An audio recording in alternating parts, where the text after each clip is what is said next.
বাংলা শস্য বীমা ২০২৫ খরিফ মৌসুমের ফর্ম ফিল আপ শুরু হয়েছে।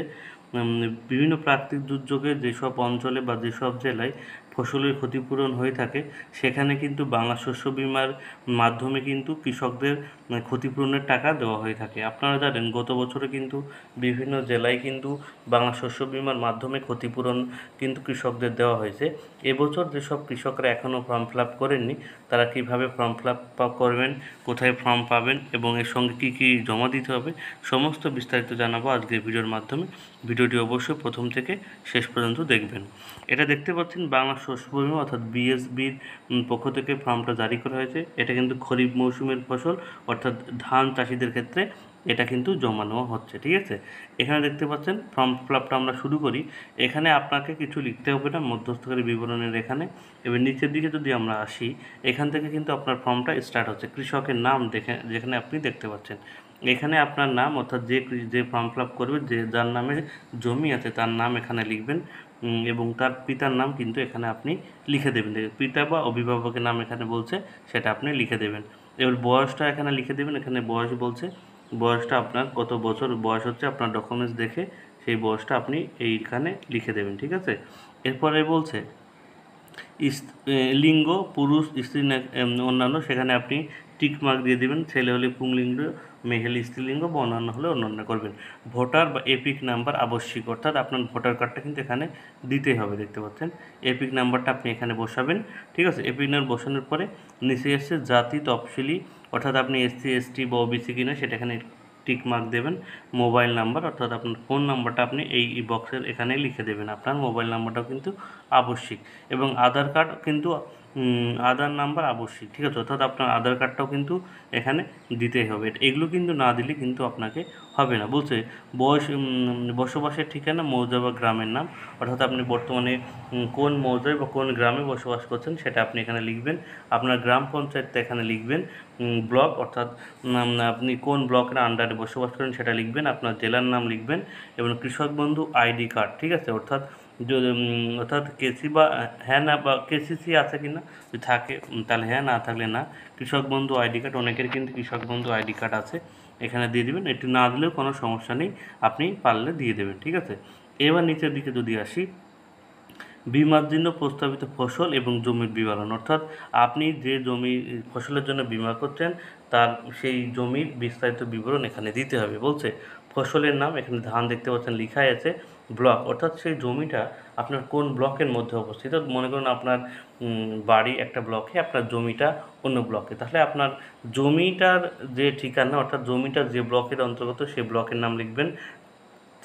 সেখানে গ্রাম পঞ্চায়েতের নাম লিখবেন, মৌজার নাম বা জেএল নাম্বার, অর্থাৎ আপনার মৌজার নামটা এখানে লিখবেন এবং খতিয়ান নাম্বার লিখবেন এবং এখানে দাগ নাম্বার লিখবেন। এইগুলো কিন্তু আপনার পর্চায় বা আপনার জমির দলিলে কিন্তু আপনি পেয়ে যাবেন। বিমার জন্য প্রস্তাবিত এলাকা বা একর, অর্থাৎ জমিটা কত একরে আছে সেটা লিখবেন। নিজস্ব জমি হলে নিজস্ব জমি, ভাগ চাষি হলে ভাগ চাষি, ভাড়া নেওয়া চাষি হলে ভাড়া চাষি, সেটা আপনি এখানে লিখবেন।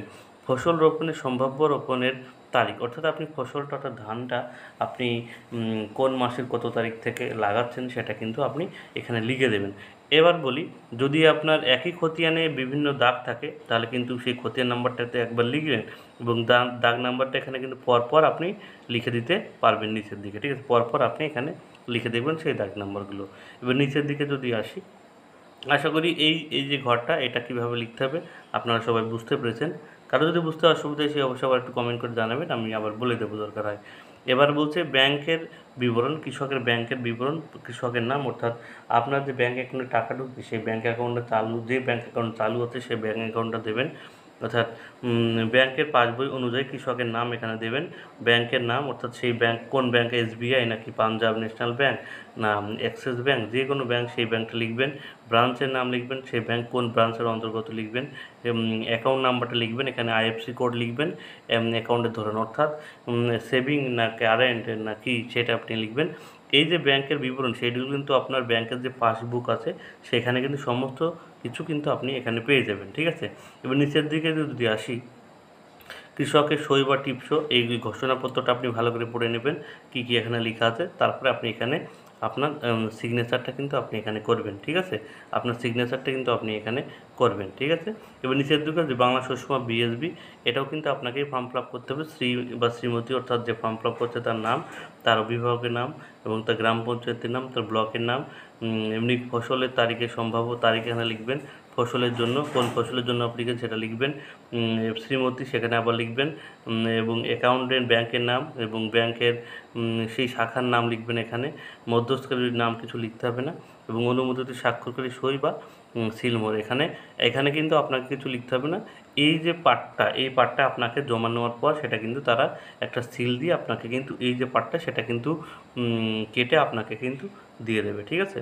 এইটুকু এবার আসি এই ফর্মের সঙ্গে আপনাকে কী কী ডকুমেন্টস দিতে হবে। ডকুমেন্টসে বলছে কৃষকদের দাখিল অর্থাৎ বাধ্যতামূলক যে ডকুমেন্টসগুলো আপনাকে বাধ্যতামূলক বলছে, 1 নম্বরে বলছে কেওয়াইসি নথি অর্থাৎ ভোটার আইডি কার্ড এবং আধার কার্ড আপনাকে দিতে হবে। 2 নম্বরে বলছে পাসবুক বা ব্যাংকের অ্যাকাউন্ট কিন্তু আপনাকে দিতেই হবে। 3 নম্বর হচ্ছে খতিয়ান বা পর্চা অর্থাৎ পাট্টা দলিলের নকল।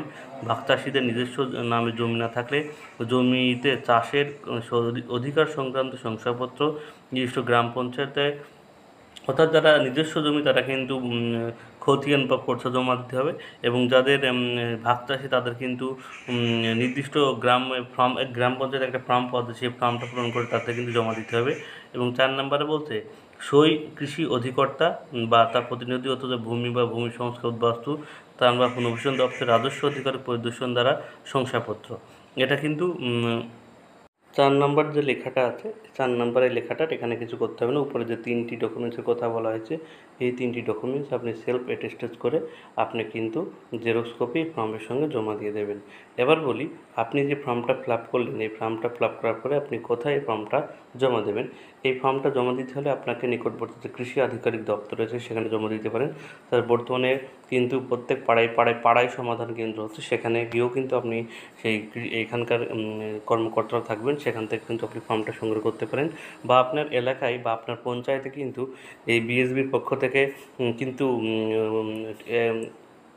নির্দিষ্ট তারিখ একটা ক্যাম্প করে কিন্তু ফর্ম জমা নেওয়া হতে পারে।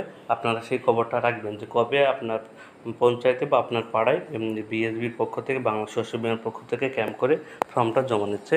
আপনি সেখানেও কিন্তু এই ফর্মটা জমা দিলে বাংলা শস্য বিমার যে প্রত্যেক প্রাকৃতিক দুর্যোগ ক্ষতিপূরণের টাকা আপনি কিন্তু পেয়ে যাবেন, ঠিক আছে? আশা করি আপনারা বুঝতে পেরেছেন। কারো যদি কোনো কিছু আরও বুঝতে অসুবিধা সে অবশ্যই ভিডিওর কমেন্ট বক্সে জানাবেন। সবাইকে ধন্যবাদ।